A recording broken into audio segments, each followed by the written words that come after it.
Okay, guys, I have a really important story. I feel this is very important because they don't have much back for this missing woman.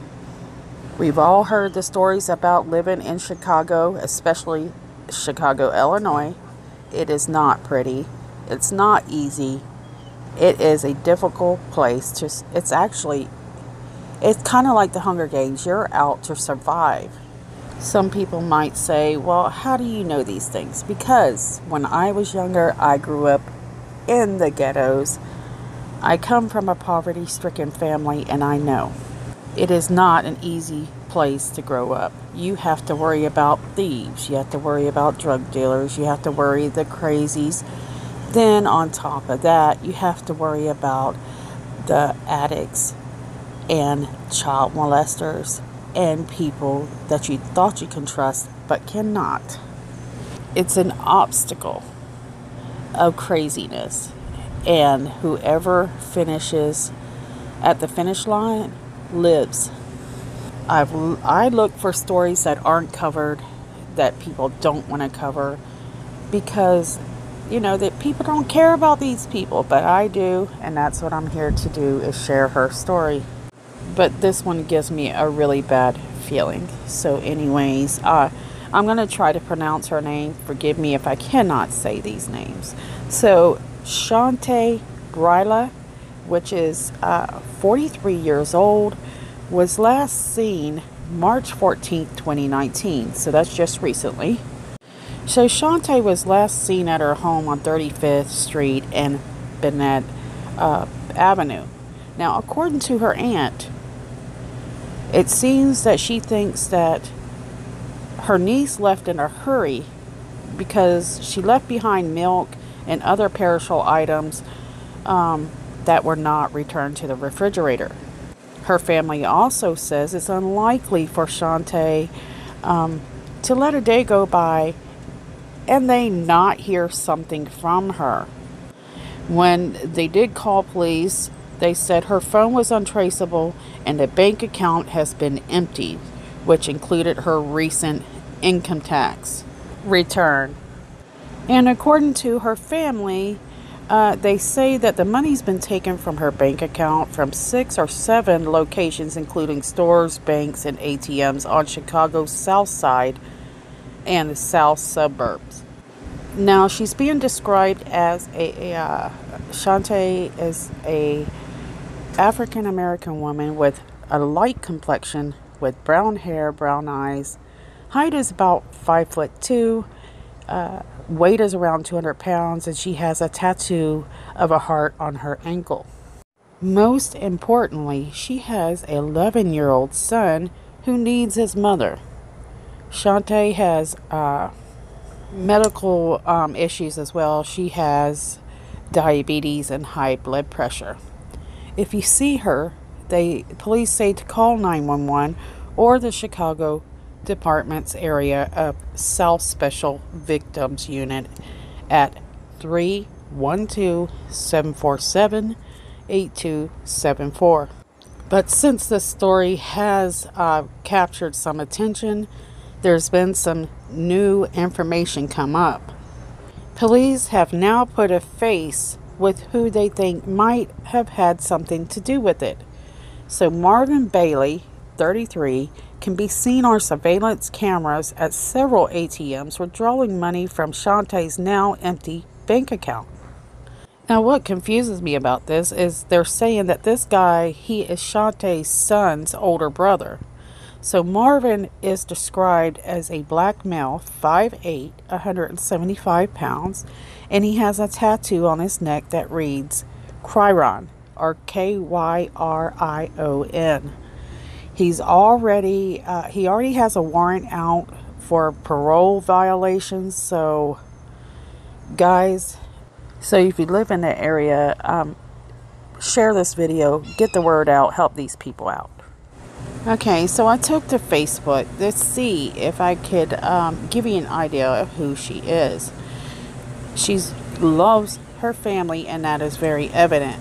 She says, she has arguments with her son about Spider-Man. She's a woman who enjoys life and comedy, So here she's saying, watching Betty White's show, off the chain. I wish I'd lived to be that old. Hilarious. So she strives to want to live a long life. Then again, she addresses her family. My baby has his transition pictures tomorrow. Pre-K to K. And guess who just got just blackened his eye? Roughhousing with the fellas. Oh well. I guess he'll be rocking the blue and black with his cap and gown. A woman who knows how to face the positive side of a dark situation. Then finally, you can see where she was trying to reach goals and better herself. She says here, I got my CCNA. Holla. So she's really excited about bettering herself. This is an opportunity, it looks like, for her to, really move forward in her life. So this is really sad, guys. Like I said, if you are in that area or you know people on your friends list in that area, share this and ask them to share this video. Please, at least get a picture of her and some information. We have social media. Let's use it in a positive way. So what I did was I pulled up this year. So this is just a report covering the week of April 8th, 2019 through April 14th of 2019. And if you look at this, you can see in the last 7 days, there has been 10 murders. So it's gone up from last year, which was 6. Crime, sexual assault is 48. It's gone up tremendously. Robbery has gone down a little bit to 144 this week. Burglary is actually down to 147 compared to 2018. So if you look at that, there's just a week's worth of information you're looking at right there, and that is not good. This is a real life Hunger Games, guys. I told you. So now looking at the historical comparison, it has gone up dramatically starting 2016. Murder rates have gotten ridiculously out of control until 2018, where they started to fall once more. But looking at the the sexual assault, you can see here that it's actually gone up quite a bit. And this is nobody's fault but population and the taboo. The taboo of sex has gone up tremendously. That's why I said you will start to see an increase of women being raped, murdered, these type of things, because there are people are getting wicked when it comes to sex, especially men. They like that bondage. They like the taboo. They like the stuff they don't see on a daily basis. When I say this does not apply to all, just some. And it seems sexual assault seems to be a lot easier to get, you can get away with it. They seem to think that, they've gotten smarter, that they can do these things to women and then get away with it scot-free. And in a lot of cases, they're absolutely right. So these are the things I started my news channel for, is I want you guys to see that we have a lot of work ahead of us when it comes to dealing with, especially big cities where you have a lot of new or illegal Americans there that bring in bad backgrounds to our children. Then you have the people that's been there for generation after generation. There's no help for them to find another way out of this poverty. So they end up taking this innocent, pure-hearted child. They don't really need much but a mother or parents' love at that time. But as they progress, they grow up, they become teenagers, they have needs, they start to develop, who they are, their character, and they also start to socialize. And who they begin to socialize with are those people around them who are committing crimes, who have been in and out of prison, and we've taken that child. The moms that are working hard to get out of poverty made the best kid we could. In a matter of a year, the outsiders can change him and turn him into a monster. Okay, and so a lot of the Chicago area, it's an old area, it's a big city, and so it's going to be one of the #1 slums in America.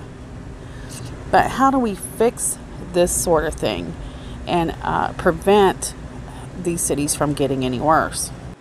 Well, I'm not saying you have to put Christianity there, but I'm going to use this as an example from where I grew up. So the area that I grew up in, we grew up poverty, and it was a bad area. But we had a church bus that come around, and they would take us to church. All of us kids, you couldn't get lawsuits for that. All they did was ask your parents, can they ride with us? We'd ride with them to church. And the community there would take the kids to water parks, and they would teach us morals, values, and teach us that education was important. And what I noticed now that I'm older, that every single kid, the majority of us that were on that bus, grew up a totally different, to live a totally different life than we were destined to live. So to make a long story short, because this is not what that video is about, what she's dealing with every day, it's a nightmare, and you can beat these kind of things if we give positive into our poverty-stricken neighborhoods and teach the kids there is light. I wanted to use this as an opportunity to make people aware of what Chicago, Illinois is. So here you can see her son is holding up a picture of his missing mother. And this is so heartbreaking. And these kids are trying their best to get the word out, but nobody's listening. But I'm listening, and hopefully you're listening. You'll share this video. You'll share the information. Get some information out on these people. They need our help. You know, she was very loved. Her kids need her home, and hopefully she is still alive somewhere. So I'm going to go ahead and end this video. I'm going to send blessings out to Shante, her family, especially her children. And I hope that they find answers really soon. Thank you guys for watching, and I'll see you soon.